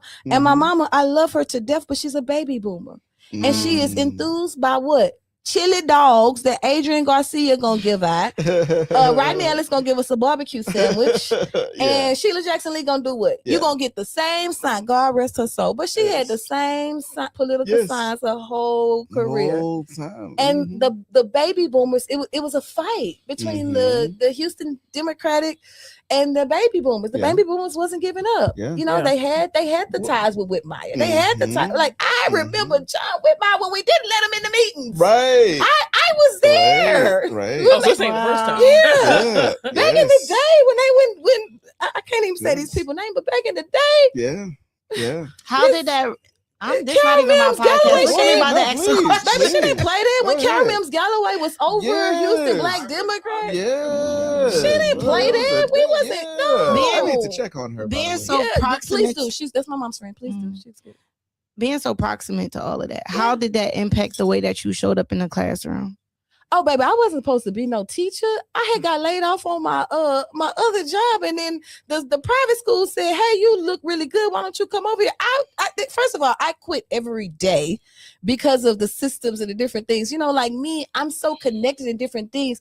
If I want something, that's why I'm in the charter saying, because if I want something, I got some friends that I could literally call and say, "Hey, I need 100 computers. I can't take this. This is literally happened at my last school. I can't take this. They don't got no computers and no chargers. This is driving me up the wall. Can you?" And then we show up with what we need. You go through the public school. You can't do that. You got to have a vendor code. My hands start itching. It's such a problem doing that. And this is something I need to walk into the superintendent's door and say, "This is what I want to do. This is how I want to do it. Don't worry about the budget. I got the budget. I'm finna call my people, and we gonna get the budget, and we gonna do it." That's how I like to operate. All this red tape, this is not for me. Y'all can have this. So I didn't grow up wanting to be a teacher. I didn't aspire to be a teacher. I'm shocked that I'm still in the classroom day in, day out. But right now, my goal right now is to cultivate my son's career. Because after that's why I had to pull him from Carnegie. And y'all can play this part. I pulled him from Carnegie because I need to tap into a community that I can afford. I realized the Carnegie people, they playing the same games. They just got a little bit more money than me. So let me put him at a school that I can be big. Hey, y'all need $250, no problem. Take my debit card. Take my dad to Discover. My dad is old school. Black people, that's something to educate yourself on. Black people were given Discover. White people were given American Express. Yeah, the black people are the people that kept Discover.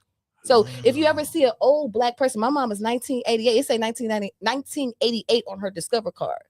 Because black people were given Discover, white people were given American Express. But anyway, that's neither here nor there. But I can pay for it. I Yeah. realized Carnegie was asking us for buildings, and I ain't got no Yeah, building. You know, yeah, my daddy, yeah. he Like I seen $250. yeah. Yeah. Y'all want to pay for the football team to You eat? No remember the problem. fish don't find the kitchen club over no, there. no. The fish fry.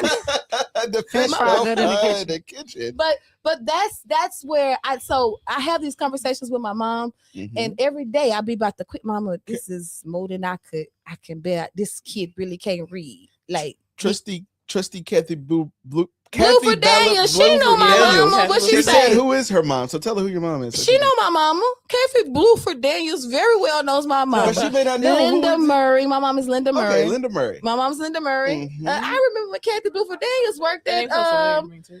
At the post office. Harold Darton's office. Yeah, at Boris Miles. Morris Miles. There you go. Whenever. We have Ruth Kravitz. She knows my mom, Ruth Kravitz, and Oh, my yeah. mama meet up. I got Ruth numbers in my phone. Yeah.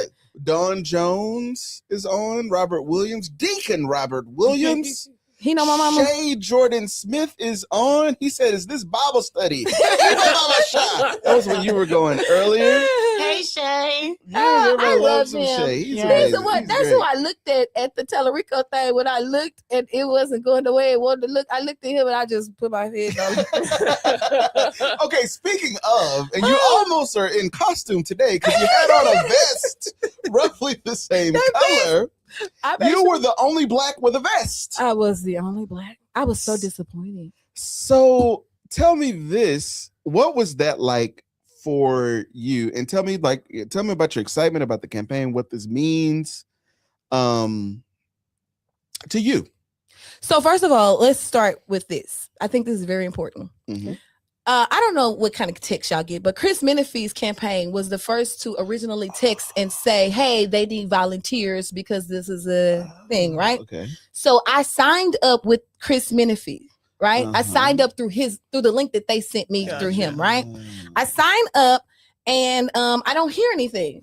I didn't, because what is the app? Mobilize, I think. Mobilize, yeah. So generally, Mobilize sends you some, like a reminder, yeah. Okay, so then I get another one through James Tallarico's thing saying, "Hey, we need volunteers." So I'm like, "Dang, I must didn't sign up," because I do stuff at 2, 3 o'clock in the morning. Yeah.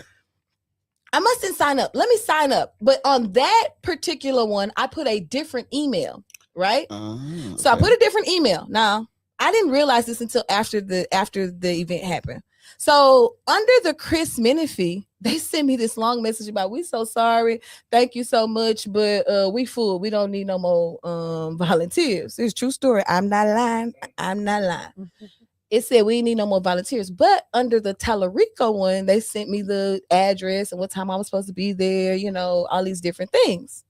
So I say, so then when you get one more text, it's like, "Oh, we're at capacity. So whoever can volunteer, we're gonna take the first 50 or 45 or whatever they said." And I'm just like, I didn't go to church that day, and I'm a second generation Church of God in Christ. We don't miss church and Church of God in Christ, but I had missed church that day because I wanted to be there. It was at Windsor Village, way across yonder. Yeah. So I went because I'm like, well, what kind of, we saying that the black people not voting for him, or we not doing that. So I want to see who was who. Yeah, Who is right. the pristine and esteem that's gonna be there. So I get there, and Power by the People had a lot of people there. And I know Randy just from around the way, just Mhm. seeing him with different things. So I saw him and I thought, "Oh, he's running this? Oh, wow. I didn't think that, thinking he's running Tellerico thing." So once he gets to talking, I was like, "Oh, no, this is not where I'm supposed to be." So finally, the people come out for Tellerico. It's the 2 people. And so I get to looking around. We immediately, Oh, yeah. Because we Oh, looking yeah. for our Uh-huh. partner. Immediately. I'm like, hey, because and this is a Yeah. top for us by us. This is a FUBU production here. Yes. I pulled out my phone. I said, I am the only one in here. Wow. So I get in there, everything's okay, everything's cool. They're really nice. I find it funny how proactive other I was gonna call them denominations, other races are about me getting my people together to make sure that you need to start block walking, you need to start doing this, you need to start doing that. They were very, very, very, "Let me get your number, let me take a picture with you." Like, What? I guess they realized I was the only one up in their room too, right? Okay, so cool. So then they say, "Who wants to work the political room?" And it was like I wish I would have recorded it. Everybody did this. It wasn't because it was, you know, they knew it was only going, you know, it's everybody like, you know, knew. we got to send you in there. So they all looked at me. So it was another guy. He said, "Oh, I'll work it." And then so I didn't say nothing. It was only my first time. Right. Well, my first time. The first time was at Rick's, the gay club. But so I did this. I said, "Well, I guess I will go ahead and work the elected political officials room." Yeah. So they said, "Oh, you got to stand over here. You know, we just need you. You know, we need somebody that knows, who's very good at knowing the politicians." Mhm. Okay, cool. Supposed to be this whole system, and they were supposed to have an email or something. So then the person that I was volunteering with was not our color, and I started noticing that it was some people that was walking in the room that wasn't supposed to walk in the room. Always happens. He was like, "Come on in here, Dick. Come on in here, Always John. happens. Susan. Susan. Yeah. Come over. Because this was the meet and greet Yeah. for Tallarico, right? Yeah. So this is the who's who, right? Mm, So I ain't worried about no email. Come on, yeah. Fred. Come on, Fred. Yeah. Come yeah, on, Joanne. Yeah. If you gonna get Yeah. it, oh, Keisha. Yeah. Keisha. Come here. have Yeah. some water. Sit down. Say we're gonna play this game. Yeah. If we gonna play the game, I'm gonna play the game. I'm going to Yeah. play the game. So in these different things, now I've worked Jasmine Crockett, I've worked Chris Minnick, I've worked several of them, right? Mhm. The way it typically goes is that he's supposed to come in there and thank the volunteers. The elected official is supposed to thank the volunteers. Thank you so much for being here. I really appreciate whatever heartfelt message they wrote for you 5 minutes before. Mhm. It didn't happen. Mm. So when it didn't happen at the very beginning, I was already whatever. They didn't even have us no water. So that I was on strike 2. No water. We here at 12 o'clock. We at the church. Yeah. No water. No water There's for no- people. there's no- This is a volunteer. Yeah. And then you can give me a Oh, crack And you're at some supposed to water. feed This people is- when you do It's something like embarrassing. that. Yes. So by this time I put out my phone, start making notes on what I was gonna tell the people. Yeah. Mhm. Yeah. So then afterwards, we have so you know, so then they let the line go or whatever. And so by this time, you know, we had the Houston Democratic Party. They was taking pictures with them. So now at this point, you know, people are wanting to take pictures Yeah, with them. The yeah. volunteers. They want to take pictures. We've Yeah. been here since 12 o'clock. Yeah. It's now 7. Yeah. Yeah. And so we break it down. So then they was like, "Well, James doesn't have time to take pictures with y'all. So all of y'all come right here and he gonna stand right there." That's me. I looked at Shay. He looked at me. I looked at him. I said, "Oh my God."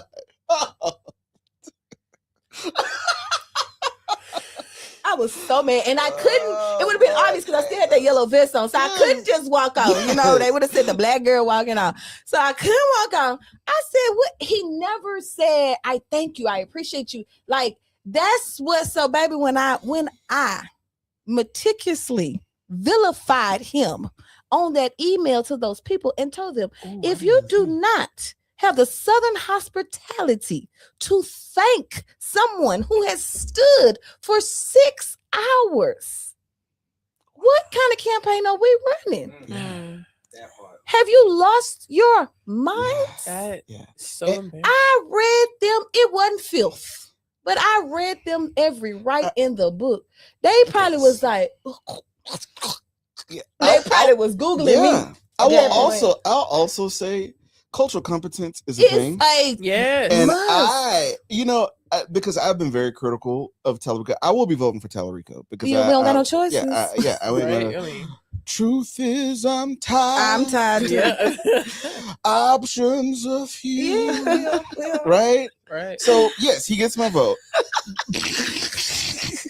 But I will say this. It's the truth. Okay. Oh, yeah. But let me say it. Yeah. Let me say it. Let me say it. Come Let me on say it. now. Yeah. So I went there. I'm gonna tell you why. I'm gonna tell you why I went. Felonies. I'm gonna tell you why I went. I'm gonna tell you why I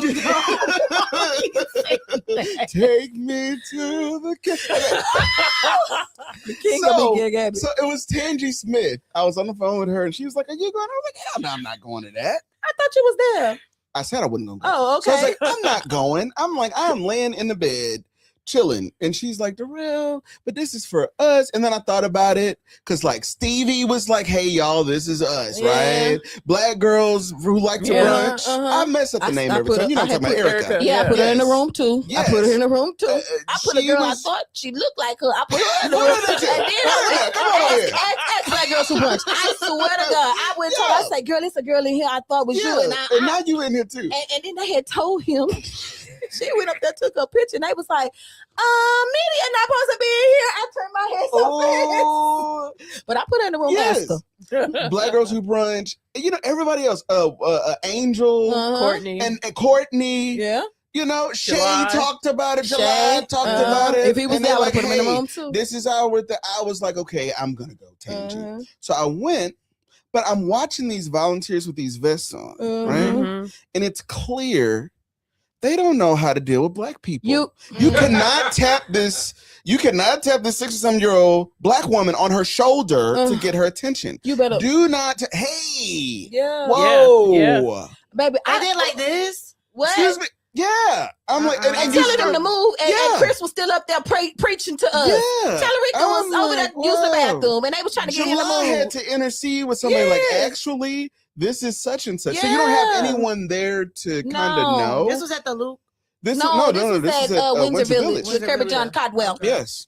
So we're at Windsor Village, and then it's like, you know, what really got me, you know, was the Mickey Soul Food Cafe. Yeah. Because I'm all about, like, if you about it, invite people, That's body. start, you know, like, I'm one of those people, I look on Mobilize, I'll come. You know, I bring my little camera, I'll take pictures, and I'll push, I will amplify what the campaign is saying. But if you ain't saying nothing, and if you're not saying it directly to, then, you know, we have to really do that. And I will say that, you know, early vote has not started yet. GOTV hasn't started yet. I think pressure still has to be applied. It Yeah. does. I think pressure- And because, wait till I volunteered again. This one for Pasadena oh my to make sure goodness. that we was Yeah, created yeah, equally. yeah. And Yeah. They're uh-huh. gonna take you off the list like they took me off the list. I'm pretty sure I'm not on the list anymore. I'm pretty sure there's a group of people who are like, he's doing it again. I'm doing it tonight. I got Right? another email. I got another email. But it's do another email address. But no, but I think it is really true. I think we have a huge opportunity. But here's what I will say to the people that are like, but do you want Paxton? I'll say this, and this is Jarrell speaking, not anybody else. I'll say this. Do you want it like that? Mm-hmm. Mhm. Right? Do you want it like that?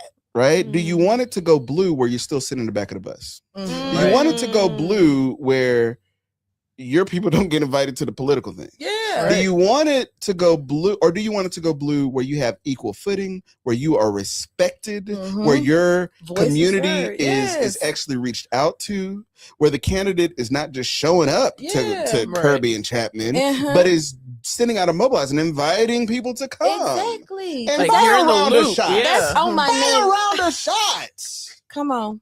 Get a Some couple water. of carafes of mimosa. Some water. I can't remember how many campaign Bob he's Player he's win. millions. He's in the Yeah, millions with his exactly. campaign treasury. That- You said wait a what now? minute. He's in the million, like tens of Wait, millions. no, with no, his no. campaign He's not treasury. 10 million.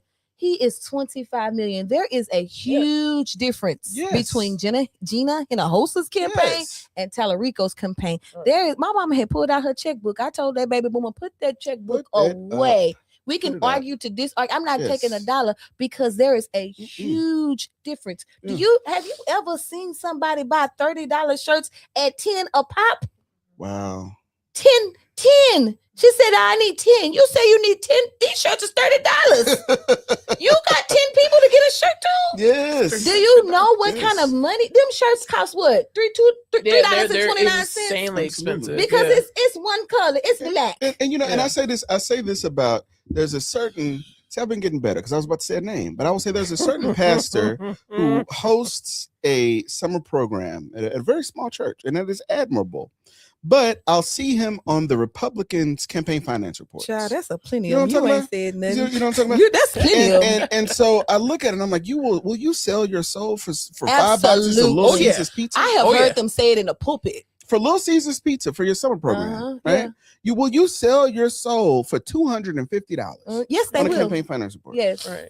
Yes. Because and then I also say, you look at the way now. This is what's really pushing me on the edge, right? To just flip the table over and be like, you know what, you like it, I love it. the people, I think we really have to go back and read Dr. King's words about the white progressives. Yes. I think we have Mhm. reached this point. I think even to look at this race, to look at this race right here, and to ask, like, where are we? Mm-hmm. Does the tail wag the dog, Mm-hmm. or do we actually have a choice? Come on, say it. Because if all you're gonna say is this, we got McDonald's money, we got McDonald's at home. If you're gonna say it's some spaghetti in there, but you cooking for the new people, Mm-hmm. Yeah. they get fresh, Water.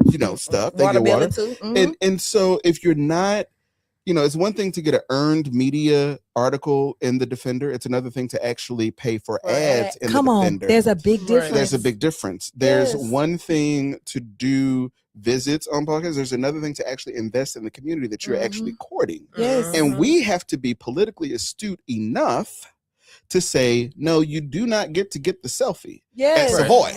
You got to do a little more than that That's to get the selfie at Savoy. You have to put up a little bit, right? You have to demonstrate your proficiency, because a lot of people will say, well, just get him in, and then, well, that's not the way that No, works. that's not the way Because it if you're works. treated like the help Yes. while they're running, Yes. you'll be treated like the help when they No, get they're in. not even Exactly. gonna know you. The way you get them is the way you lose The them. way you get them is the And way you then lose also them. from my experience, because I've worked in a good variety of campaigns, volunteers hate nothing more than just being treated like a tool. Yes. Mhm. And if you treat them like a tool, they're just gonna walk away, or they're gonna tell their friends to avoid it. And then you wonder why volunteer retention is Just so come low. on. There's And, some- then they're yes. trying to blame the organizer Yes. for it when it's actually the campaign's Oh, whole yeah. fault for not taking Absolutely. care of those Yeah. volunteers while they're there. But then I look at very clear missteps. You're in Third Ward. You're at Mickey Soul Food Cafe, which used to be This Is It, which used to be Family Cafe. Mhm. Okay, Family. and I don't see Smokey, and I don't see Jolanda, and I don't see Mhm. Boris. Mhm. What that signals to me, and I don't see Miss Charlene, and I don't see Tony Middleton Lewis. And I We don't could go see, Ashley, people- Ashley, it's your Lauren neighborhood. Simmons. We Yeah. can go We're down the Laura Adams line. Simmons. And so it's just like, so what it causes pause for is there a real outreach? Is there real cohesion? Are you really working within the communities that you're reaching out to for that you need? The last thing that I'll say, a lot of people have been pointing out, well, Black people still polling it, blah, blah, blah, right? The majority of Black people vote Democrat, 80+%. The question is, Mhm. will it be 1,000 of us or 10,000 That's of us? what that Exactly. got vote? Jasmine. That is Exactly. Because what 80% got of Jasmine. 1,000 and 80% of 10,000 is Yes. 80%. And I will say that I'm just going to be honest, I'm not excited. I'm not enthused. I'm going to say he gives me hospital food. Nas. He said that said last He gives time. me He said it unsweet last tea. time. I will say this. You ever go to a Chinese restaurant and you get your tea just right? No, he's And then a nice they one. come and they pour it. No, he's very kind. He's not kind. exciting. No. He's not exciting. I've met some that are politicians yes. who are afraid of Black people. I didn't say he was afraid of Black people. I didn't say he was afraid of I'm Black dead people. serious. I didn't say. Baby, we got some within Let me our tell you, circle I that's was Black visiting- that's afraid of Black people. Yes, I was visiting City Hall with my camera, and That's the Twyla truth. Carter came around the corner. It was like she saw a ghost. Baby, Right, I'm not coming. Let me cut on my golf.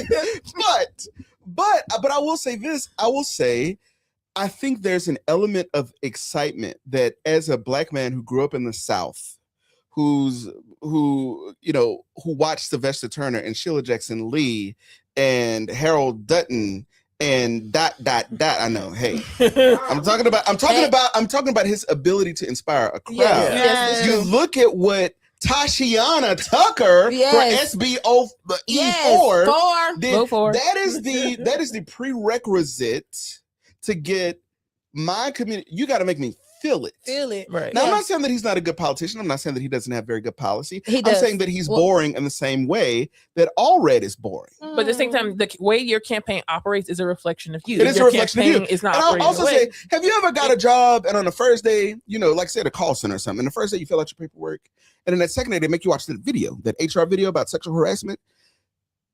James Tallarico gives me the guy. I didn't say that, James.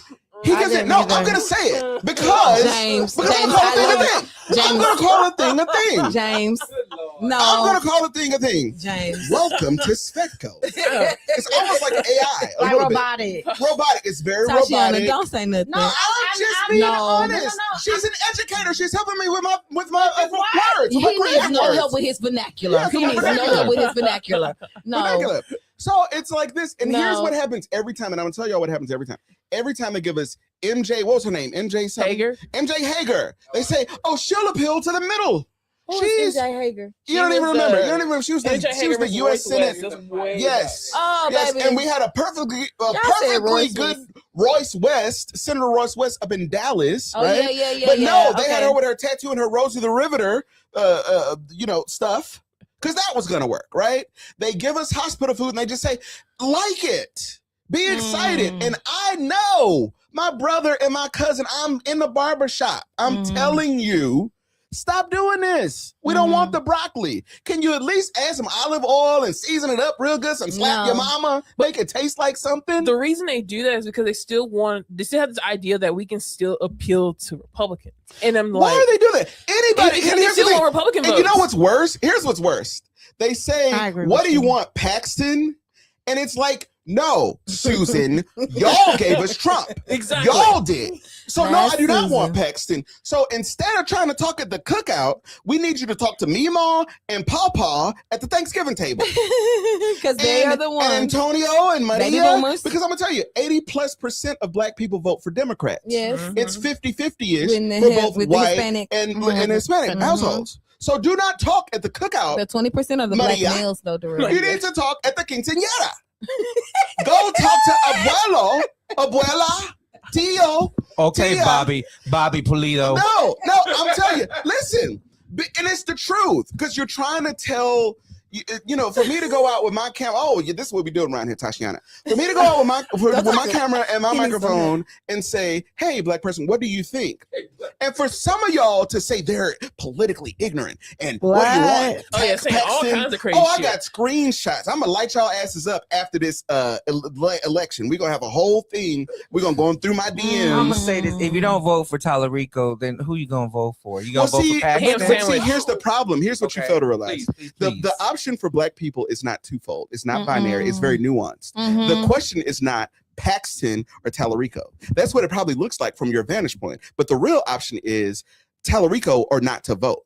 That's what's going to happen. Yeah. And that's Either- what happened. right, or not to vote at all. Because if I'm not in, think about it.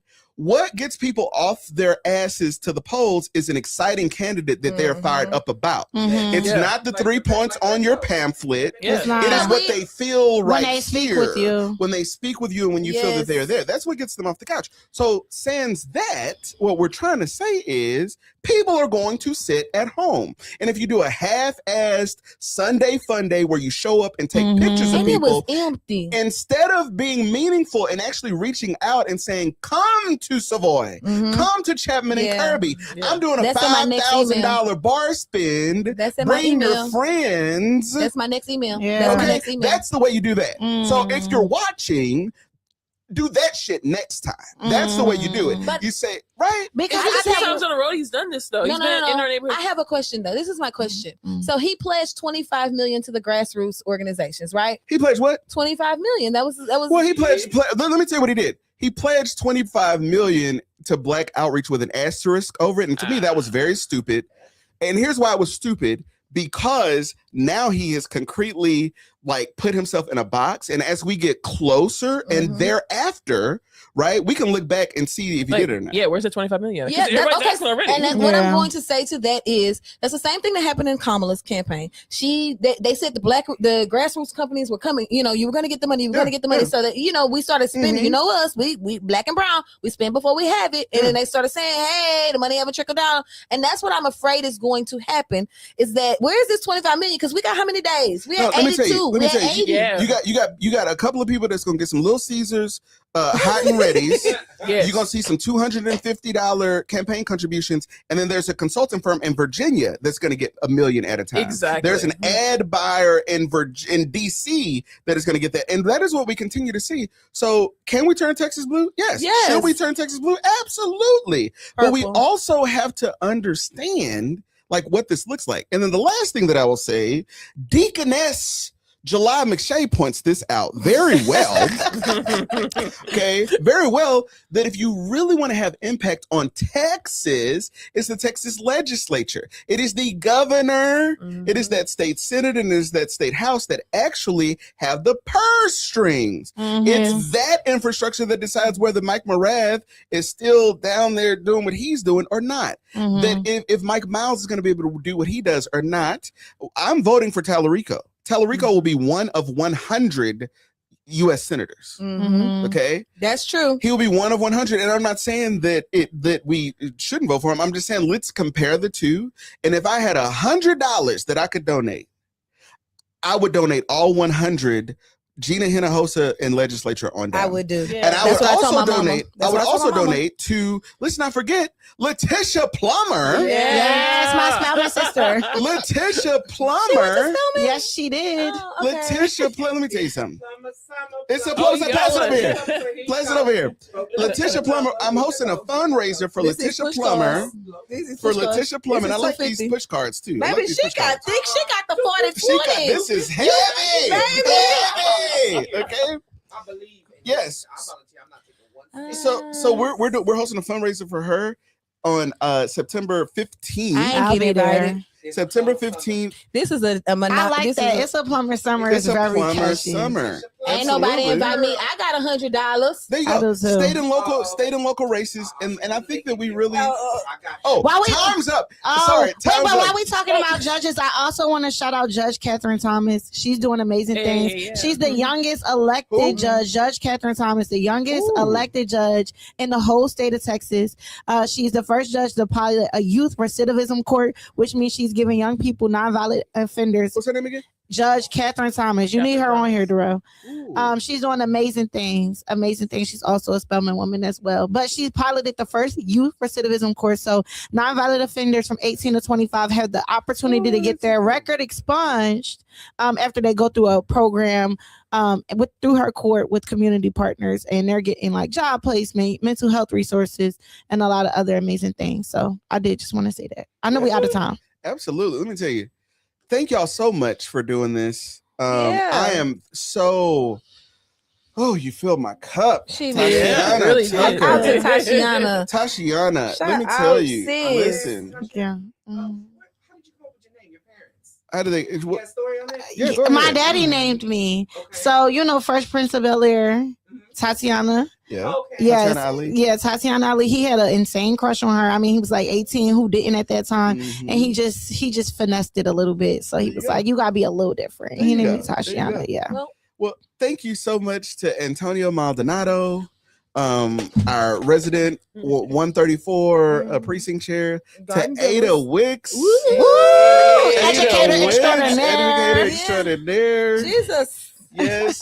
Can I go back to corporate? Yes. To Carisha Rogers. Yes. Carisha, please.